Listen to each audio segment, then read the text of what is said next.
এরপরে কোথায়, কোথায় ঘুরতে গেলাম এই ব্লগ নিয়ে আজকে থাকবে। এই ব্লগটা পার্ট 2। আগের ব্লগটা হয়তো আপনারা দেখে ফেলেছেন, এটা হলো পার্ট 2। আপনারা আগে দেখেছেন আমরা দিয়াবাড়িতে কায়াকিং করতে গিয়েছি। তারপর কিন্তু খুব কাছাকাছি বউবাজার আছে।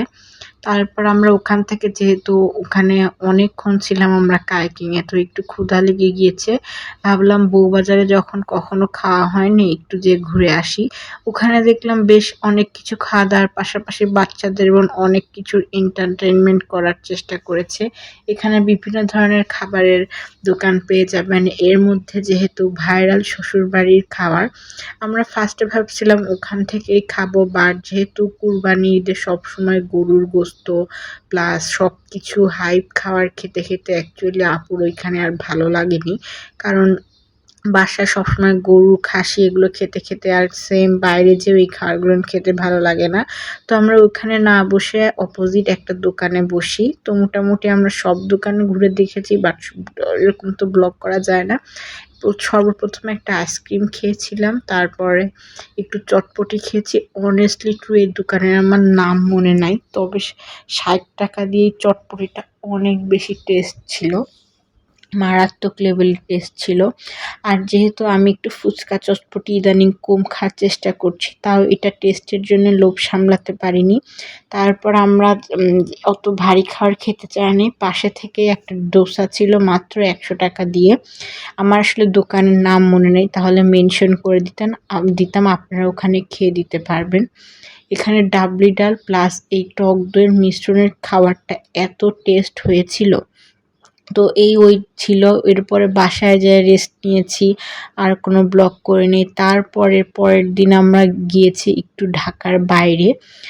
তো ওখানে যাওয়ার পর আমরা একজনের বাসায় গিয়েছি, আমাদের এক রিলেটিভের বাসায়। তারপর বাসায় সবার জন্য ডাব নেওয়া হয়েছে, যেহেতু যে পরিমাণ গরম।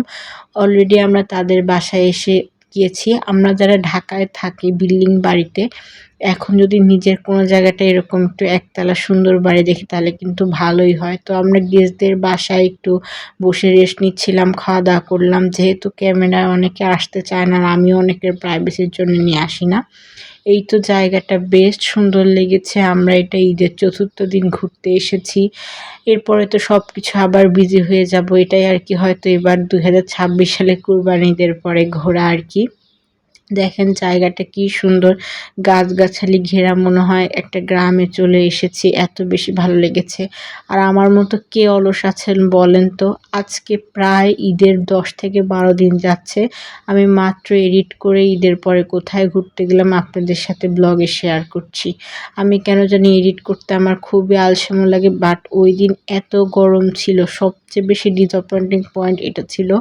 আমরা অলরেডি ফ্যানের নিচে বসে আছি, জাস্ট আমাকে দেখেন কি পরিমাণ ঘামছি। আর যেহেতু এটা একটু গ্রাম টাইপের এলাকা, যে পরিমাণ গরম, তার কারেন্টও ডিস্টার্ব করে। তো আমি ঘরে শুয়েছিলাম, কারণ আমার অনেক বেশি খারাপ লাগতেছিল। এই তো বাইরে ব্লগ নিচ্ছিলাম। অ্যাকচুয়ালি আমি প্রাইভেসি মেইনটেইনের জন্য কারো কাছে ব্লগ নেই না। তো ওইদিন বাসায় চলে আসি। এর পরের দিন আবার আমরা যেহেতু কাজিনরা আসে, তো আমিও কাজিনের বাসায় আসি। তারপর ওদেরকে নিয়ে শ্বশুরবাড়িতে যাই। ওইদিন কিন্তু শ্বশুরবাড়ির থেকে খাবার খেয়েছি। আর আশপাশে অনেক ফুড কোর্ট আছে। এই তো আপনাদের কার কার ভালো লেগেছে এটাই জানাবেন।